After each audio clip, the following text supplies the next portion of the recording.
હું એક વિધવા યુવાન માલકીનના ઘરે ખેતીનું કામ કરતો હતો. તે એકલી રહેતી હતી અને હું તેમના ઘરના ઉપરના માળે રહેતો હતો. તે દેખાવમાં ખૂબ જ સુંદર, સાદી અને શાલીન હતી. એક વખત ગામમાં ચોરનો ડર ફેલાયો હતો, તેથી તેમણે મને કહ્યું કે હું નીચે તેમના ઘરમાં જ સૂઈ જાઉં. તે રાત્રે ઘણું મોડું થઈ ગયું હતું.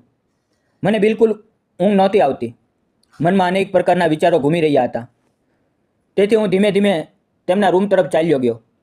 દરવાજો અવેગથી ખોલ્યો તો જોયું કે તે પણ જાગી રહી હતી. પથારી પર શાંતિથી બેઠી હતી અને તેની આંખોમાં આંસુ વહી રહ્યા હતા. હું તેમની નજીક ગયો અને તેમના ગાલ પર વહેતા આંસુ ધીમે ધીમે સાફ કર્યા. તે મારી તરફ જોવા લાગી. તેમની નજરમાં દર્દ, એકલતા અને કોઈ પોતાની વ્યક્તિની ઝંખના સ્પષ્ટ દેખાતી હતી.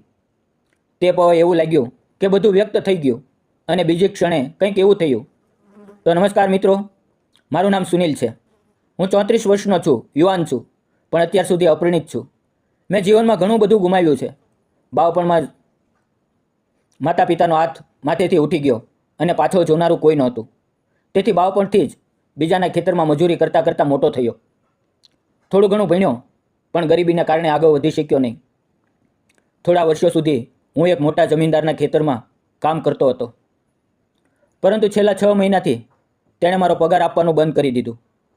મારો સરળ સ્વભાવ અને ગરીબી જોઈને તેણે મને હવાશમાં લીધો અને અંતે મેં તે નોકરી છોડી દીધી. હવે હું એક ઝૂંપડીમાં એકલો રહું છું.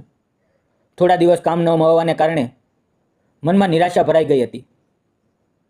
પરંતુ ત્યાં જ એક જૂના મિત્ર સાથે મુલાકાત થઈ.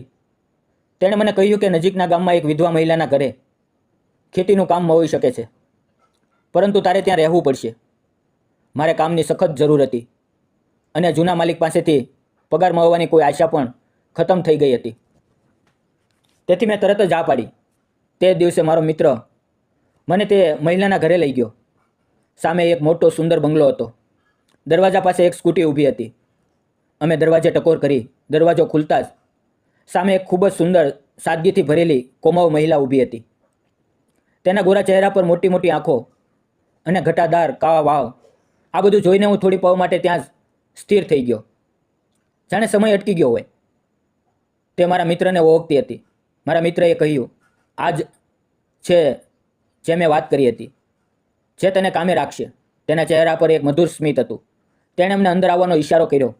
અમે બંને સોફા પર બેઠા અને મેં જોયું કે નજીકમાં જ પથારી પર લગભગ 3 વર્ષની એક નાનકડી પ્યારી બાળકી રમકડા સાથે રમી રહી હતી.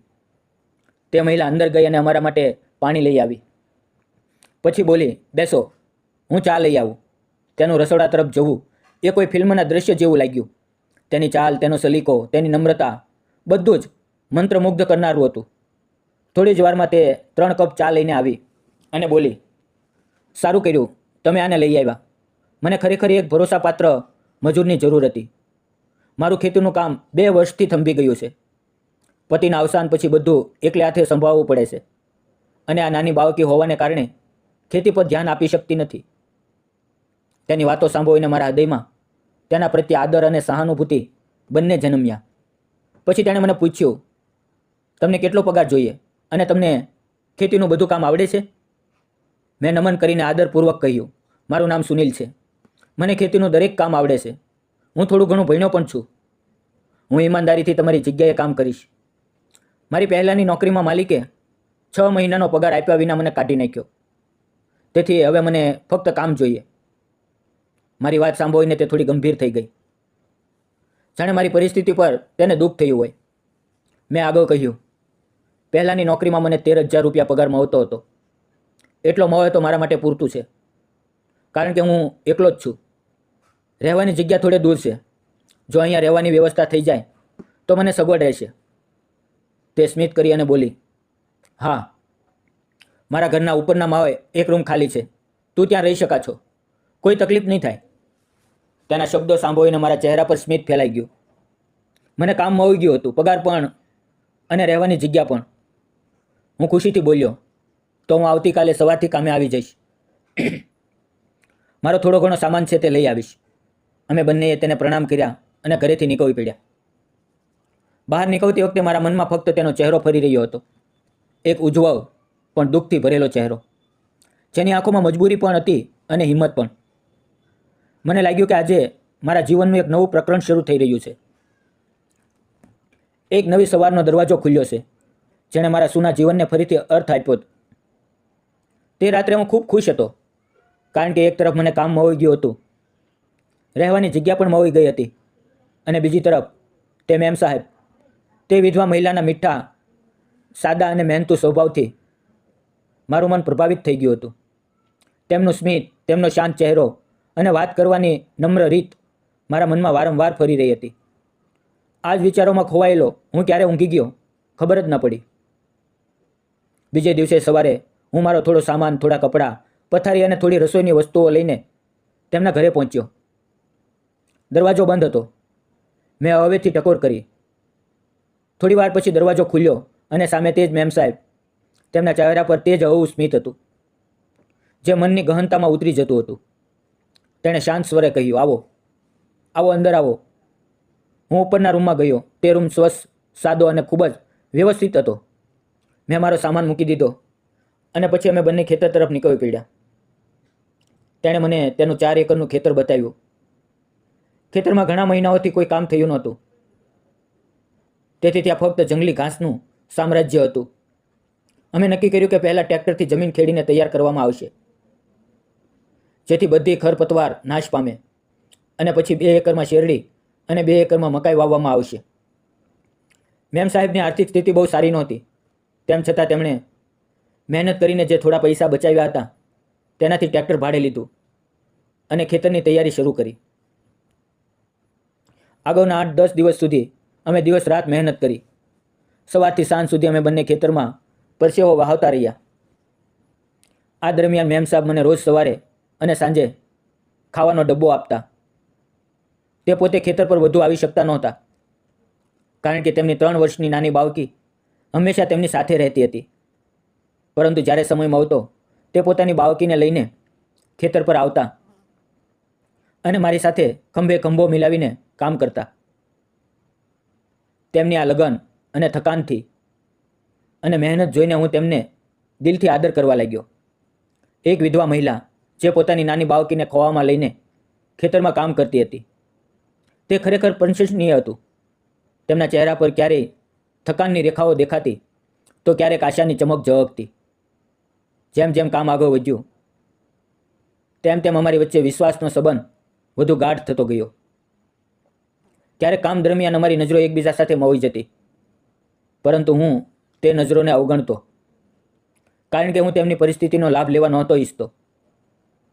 હું ભલે દેખાવમાં સારો હતો, પણ જીવનના થપાટાઓએ મને પરિપક્વ અને શાંત બનાવી દીધો હતો.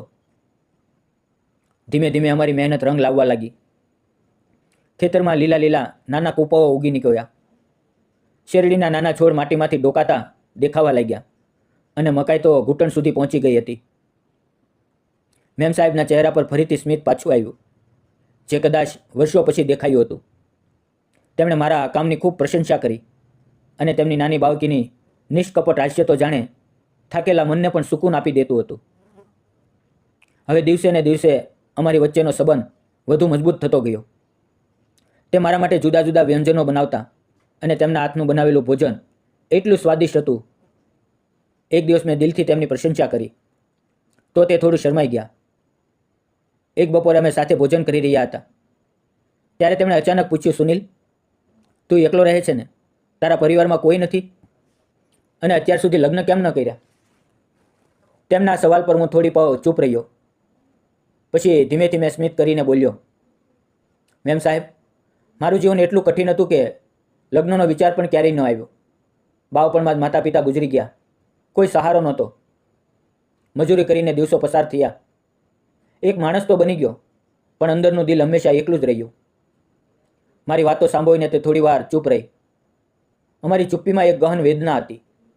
2 એકલા લોકોની પીડા એકબીજાની આંખોમાં જળ રહી હતી. પછી મેં ધીમેથી કહ્યું, મારું જીવન ખૂબ સાદું છે.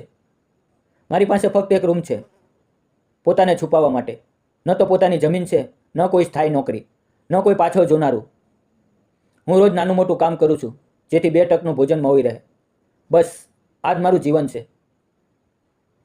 જ્યારે મેં મેમ સાહેબને મારી વાત કહી તો તેમના ચહેરા પર એક ગહન ઉદાસી છવાઈ ગઈ અને તેમની આંખોમાં એવું લાગ્યું જાણે મારું દર્દ તેનામાં ઉતરી આવ્યું હોય. તેમણે ધીમે ધીમે પોતાના જીવનની વેદના મારી સાથે વહેંચી. તેમણે કહ્યું કે એક સમયે તેમનો સંસાર પણ સુખી હતો. તેમના પતિ સાથે તેમનું જીવન હાસ્ય અને ખુશીઓથી ભરેલું હતું. પરંતુ નીતિએ એવો ઘા કર્યો કે એક પવમાં બધું ખતમ થઈ ગયું. તેમના પતિનું અચાનક અવસાન થઈ ગયું અને તે સમયે તેમના હાથમાં એક નવજાત બાળકી હતી. તેમણે કહ્યું કે તે પવે તેમણે નક્કી કરી લીધું કે હવે તે ફક્ત પોતાની દીકરી માટે જ જીવશે, તેમના માટે સંઘર્ષ કરશે. તેમના શબ્દો પાછળ ગહન દર્દનો સાગર છુપાયેલો હતો, પરંતુ તે જ સાગરમાં તેમની હિંમતની લહેરો પણ ઉછળી રહી હતી. તે સમાજમાં એકલી હોવા છતાં માથું ઊંચું રાખીને જીવી રહી હતી. દરેક મુશ્કેલીઓનો સામનો કરી રહી હતી. તેમની હિંમત, તેમનું આત્મસન્માન અને મમતાભર્યો સ્વભાવ જોઈને મારું દિલ તેમના માટે આદરથી ઝૂકી ગયું. જોત જોતામાં 3 મહિના વીતી ગયા. મકાઈ હવે કાપણી માટે તૈયાર થઈ ગઈ હતી અને શેરડી પર લહેરાવા લાગી હતી. ખેતરમાં મહેનતનું ફળ દેખાવા લાગ્યું અને મેમ સાહેબે ખુશી ખુશી મને 3 મહિનાનો પગાર એક સાથે આપી દીધો. તે પવે મારું દિલ ભરાઈ આવ્યું. લાગ્યું કે જીવન હવે બદલવા લાગ્યું છે. હવે અમારા સંબંધમાં પણ એક અલગ પ્રકારનો અપનાપો આવી ગયો હતો. એક વિશ્વાસ, એક સ્નેહ જે ધીમે ધીમે બંનેના હૃદયમાં સ્થાન બનાવી રહ્યો હતો. ત્યારે જ અચાનક ગામમાં ચોરીની ઘટનાઓ વધી ગઈ. રાત્રે કેટલાક અજાણ્યા લોકોની હરકતો સંભળાવા લાગી. આખા ગામમાં ડરનું વાતાવરણ હતું. મેમ સાહેબ ખૂબ ગભરાઈ ગયા. તેમણે મને કહ્યું, સુનિલ, મને અને મારી દીકરીને ખૂબ ડર લાગે છે. શું તું આજે રાત્રે નીચેના હોલમાં સૂઈ શકા છો? મેં વગર વિચાર્યા હા પાડી. રાત્રે ભોજન કરીને મેં મારી પથારી નીચેના હોલમાં બિછાવી અને સૂવાનો પ્રયત્ન કરવા લાગ્યો. પરંતુ ન જાણે કેમ ઊંઘ નહોતી આવતી. મન બેચેન હતું. ત્યારે મારી નજર ઉપર તેમના રૂમ તરફ ગઈ, જ્યાં હળવી રોશની ઝળકી રહી હતી. મેં જોયું કે તે એકલી બેઠીને રડી રહી હતી. મારું દિલ અકવાઈ ગયું. હું ધીમેથી તેના રૂમ પાસે ગયો અને પૂછ્યું, મેમ સાહેબ, શું થયું? તમે કેમ રડો છો? તેમણે થોડી પળ ચૂપ રહીને જવાબ આપ્યો, સુનિલ, મારા પતિના જવાથી મને ક્યાંય મન નથી લાગતું. પણ જ્યારથી તું આવ્યો છે એવું લાગે છે કે થોડો સહારો મળ્યો છે. એકલતાનું ભારણ ખૂબ ભારે હોય છે જ્યારે એકલું જીવન મુશ્કેલ લાગવા લાગે છે. તેમની આંખોમાંથી આંસુ ટપકી રહ્યા હતા. મેં ધીમેથી તેમના આંસુ મારી આંગળીઓથી સાફ કર્યા. તે પવે મારી અંદર પણ કંઈક બદલાવા લાગ્યું. મેં અનુભવ્યું કે હું તેમની લાગણીઓ સમજવા લાગ્યો છું. તેમનું દર્દ અનુભવી શકું છું. તે મારી આંખોમાં જોવા લાગી અને હું પણ તેની નજરમાં ખોવાઈ ગયો. તે ક્ષણે અમારા જીવનની સૌથી અમૂલ્ય પળ બની ગઈ. તેમાં પ્રેમ હતો, સંવેદના હતી, એકબીજાને પીડાને વહેંચવાનો અહેસાસ હતો. બીજે દિવસે સવારે જ્યારે સૂર્યની કિરણો રૂમમાં પડી ત્યારે મેમ સાહેબે મને જોતા કહ્યું, સુનિલ, તું ખૂબ ઈમાનદાર માણસ છે. 4 મહિના થઈ ગયા પણ તે ક્યારેય મારી એકલતાનો લાભ નથી લીધો.